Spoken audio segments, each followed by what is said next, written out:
Welcome. This is James Corbett of CorbettReport.com. And I'm James Evan Pilato of MediaMonarchy.com, and we both welcome you back to the long-awaited episode 175 of The New World Next Week. Everything you need is at newworldnextweek.com. James, our previous episode was sort of a Thanksgiving and food-related episode. This one's going to be even more up my alley with a sort of media and memes-related episode. And we will begin with rawstory.com, noting that reality star Tila Tequila converts to Nazism, calls herself Hitila in her new anti-Semitic pop hit. Reality television star Tila Tequila emerged from a year of relative obscurity by apparently celebrating a former associate's death and expressing sympathy for Nazi leader Adolf Hitler, both online and in a new song. Tablet magazine reported this past Monday that Tequila, who came into national at least, prominence through the dating show A Shot at Love in 2007 and 2008, posted a photo illustration of herself on Facebook bearing an armband adorned with a swastika and an SS hat while standing in front of the entrance to the Auschwitz prison camp.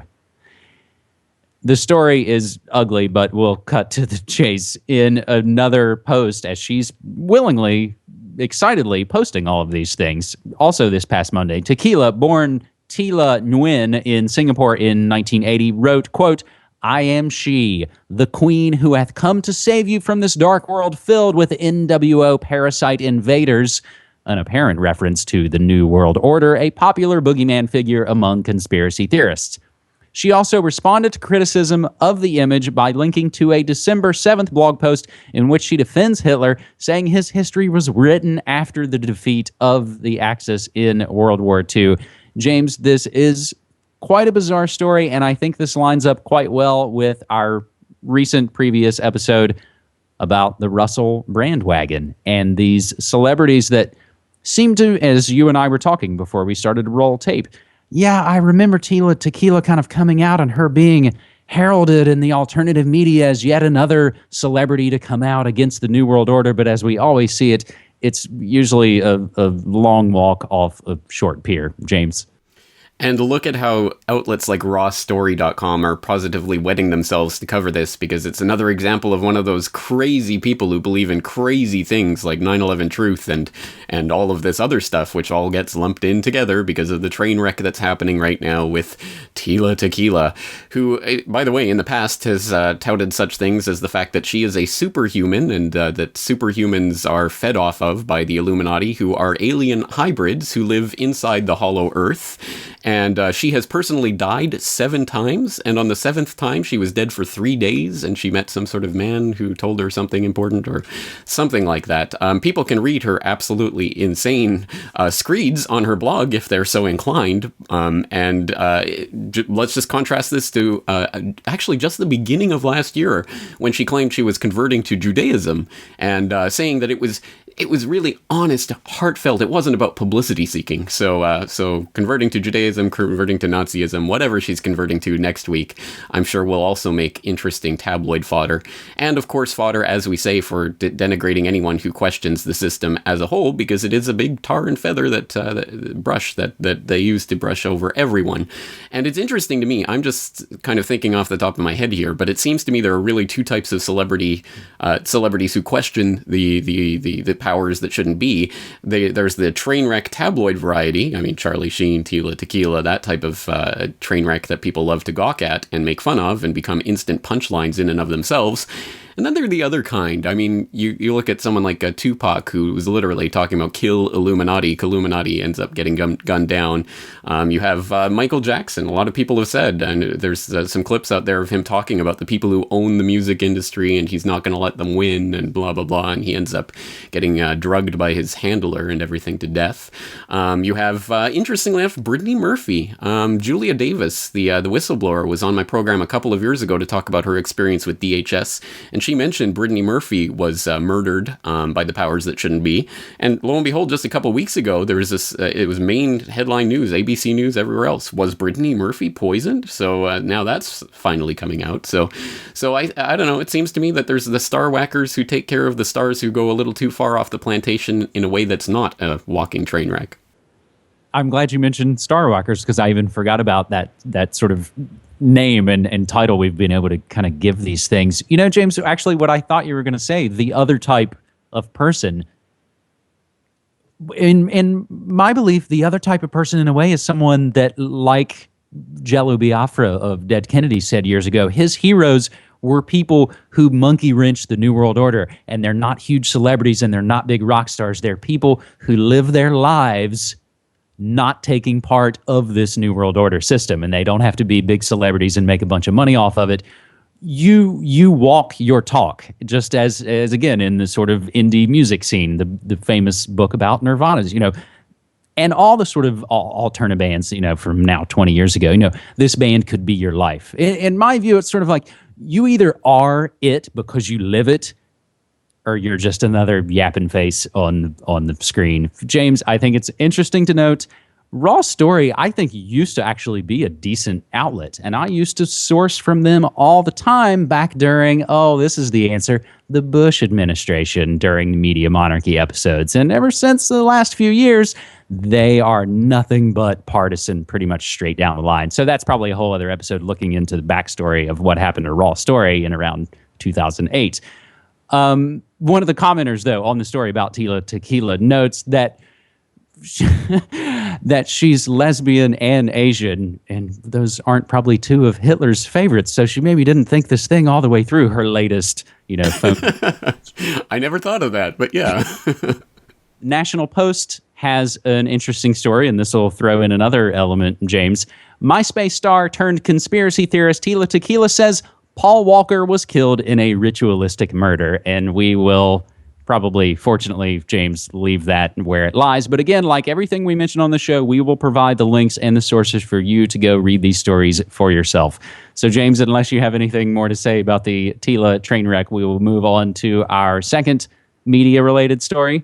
I just want to say that in any fair and just universe, no one on the planet would care what Tila Tequila thinks about anything, and people like, I don't know, Norman Dodd or something like that would be a household name. But this is not a fair and just universe, unfortunately. Or when Matt Damon speaks out, everybody goes crazy. That's another one we could have mentioned as well. But James, our second story is a really interesting one from the Los Angeles Times, and I'm going to have to truncate a bit of it. But they asked the question, can you get PTSD from watching media coverage of an event? Post-traumatic stress disorder, PTSD, again, the euphemistic language, has been on psychiatry's books for just 23 years, and before 9/11, no one entertained the possibility that watching disturbing images of trauma on TV could give rise to the disorder. This notion remains controversial, but new research suggests that PTSD might indeed be transmitted over the airwaves. The study finds that those who spent more than 6 hours a day watching media coverage of the April 15th, 2013 Boston Marathon bombing and its aftermath suffered more powerful stress reactions than did people who were directly involved but watched less news coverage of the events. The study was published this past Monday in the journal PNAS, that's Proceedings of the National Academy of Scientists. And they go into who they talk to, and they actually talk to a lot of people in the Boston and New York metro area, as well as the rest of the United States. They kind of talk about their internet access and stress reactions and things. And again, you can read all of that yourself. But the single factor that was most strongly predicted high stress reactions was having watched 6 hours or more a day of media coverage of the bombings and their aftermath. The authors of the study, all from University of California, Irvine, suggested that 24/7 media coverage of traumatic events may exacerbate stress reactions among those who are already vulnerable to PTSD by virtue of a past history of mental illness or past experience of traumas. The authors acknowledge their findings do not demonstrate a cause and effect relationship between intensive consumption of media of a trauma and PTSD, but they pointed to the findings of PTSD after 9/11, that 3 years after the terrorist attacks, those who reported watching the most 9/11 coverage had the heaviest load of PTSD symptoms, such as intrusive thoughts, nightmares, anxiety triggered by cues associated with the incident, and physical symptoms including sleep troubles and headaches. The most plausible interpretation of the study's findings, in closing, James, say the authors, is that media coverage can be an unhelpful factor for those predisposed to PTSD in the first place. And there's also a Newsy.com video. Can watching media coverage of a traumatic event be more stressful than actually being there? James. Well, my first comment is anyone who's subjecting themselves to 6 hours of media coverage or more per day of any event is probably doing something wrong and probably going to get a little bit messed up because of that. But secondly, I would say that if the old adage that you are what you eat is true in the physical sense, then certainly in the mental sense, you are what you watch, you are what you listen to, you are the media that you consume on a mental level. And I think that listeners of the alternative media and the Corbett Report should probably know that by now, because obviously we are greatly affected by the types of things we're listening to and consuming on a daily basis. And so I would say that that's one of the reasons why we, and I think healthy alternative media, does try to concentrate less on the fear porn and more on things that we can actually do about it, things we can take into control. That's why I have the Solutions series of my podcast. Just type the word solutions into the search bar of CorbettReport.com. You'll find dozens and dozens and dozens of reports that I've done. In fact, I'm doing a podcast episode that'll be out on Friday, tomorrow, that will be specifically about another solution for people to combat the government tyranny. So I think we have to concentrate on positive things and things that people can do. And secondly, I would say, sometimes you just got to turn it off. I mean, really, we have to keep this in perspective. And if you're living in wherever, Wisconsin or Winnipeg or Japan, and we're listening to 6 hours of media coverage about the Boston Marathon bombing, what are you doing to yourself? I mean, we have to keep these events in perspective when they happen. And honestly, I mean, 100 years ago, people wouldn't have been listening, to hours and hours and hours of people talking about something that happened, thousands of miles away. Why are we so concentrated on it in this day and age? Sometimes you just got to unplug and go out into nature and just sit there and watch a babbling brook streaming by and contemplate the nature of the universe, less so than the latest of whatever phony terror attack they're trying to stuff down our gullets. James, I think in a way you're kind of hitting on what Neil Postman talked about in Amusing Ourselves to Death, of what has become the sort of news of the day. Because the sad truth is, the 12 and a half minutes that you and I have been talking, far more traumatic things have happened to so many more families and folks out there than some big media event. And, I honestly, James, over the last year, I have found it almost easier, even though now I swim in the news of the day, I found it easier in a way to, I don't want to say that I shut down, that it doesn't affect me and I'm callous and I don't care about all sorts of things. But there's just a lot of talk about discernment and things, and I just don't exactly see it happening. So again, you and I talked before we started to roll tape, I pretty much just went to concerts all weekend. That to me is a positive, fun, loving thing that I never regret and I never feel bad about doing. James, on that sidebar note, we'll quickly jump to our third and final story on this media meme episode of The New World Next Week. If a story is viral, truth might be taking a beating. And this comes from the New York Times. As they note, truth has never been an essential ingredient of viral content on the internet, but in the stepped-up competition for readers, digital news sites are increasingly blurring the line. James, here's another sidebar. If there's been any phrase that pays this year, it's blurred lines. I've seen that all over the place. That's another episode. But digital news sites are increasingly blurring the line between fact and fiction and saying that it's all a part of doing business in the rough and tumble world of online journalism. This story starts to go into lots of things that started on Twitter as art project, screenplay, performance art, all got picked up by the gaping maw of the 24/7, 365 babble of the internet media. So A Child's Letter to Santa that detailed an Amazon.com link in crayon was written by a comedian. There was a Thanksgiving feud on a plane, all these sort of fake things that turned into real stories. You can also even look into all the fake viral videos that folks like Jimmy Kimmel and Jimmy Fallon make as part of their late night talk shows. The article is really fascinating, James, because it gets into talking to some of the folks from some of the news organizations.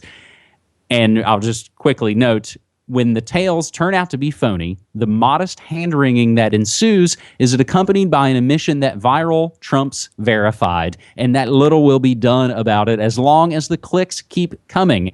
You're seeing news organizations say, if it's happening on the internet, that's our beat, said Joshua Benton, director of the Neiman Journalism Lab at Harvard, saying the next step of figuring out whether it happened in real life is up to someone else. And maybe, James, that's actually more telling than I think he means it to be.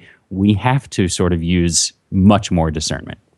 That's the word of the day. That's the key word in all of this. And I've talked about it before on my radio show and on my podcast, the way that these stories that have a modicum of truth or sometimes no truth at all will go ultra mega viral almost instantly. And of course, we see this in the alt media as well about important news events that sometimes are just completely made up. And I've talked, for example, I remember doing a radio show in which there was a day that a story got posted to one of the alt media sites that was talking about I think it was an Israeli strike on Iran or something along those lines. You know, World War III is starting kind of thing.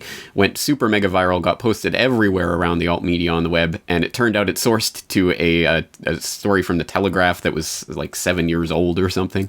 So again, unfortunately, I've seen this happen time and time again in the alt media as well. And people, again, just have to use discernment and always look into the source of what you're hearing and where it's coming from, when it's coming from.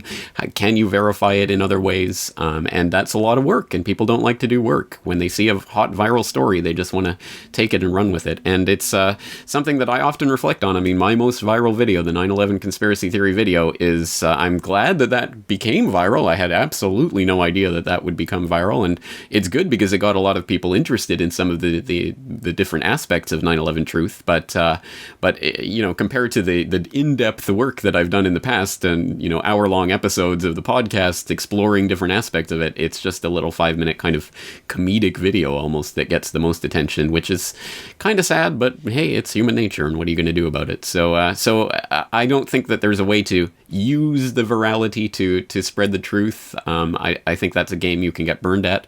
I think people out there who are putting this message out, just put the message out, and if it goes viral, great. And if not, you know, that shouldn't be the focus. Absolutely. James, I'll include in the show notes, I won't go into them now since we're already running a little bit long, in our media meme episode, there are interesting, I think really fascinating stories concerning the Beastie Boys and copyright infringement. More updates on Zero Dark 30, and even the rock band Toto does not approve of their song Africa being used in the Mandela Memorial.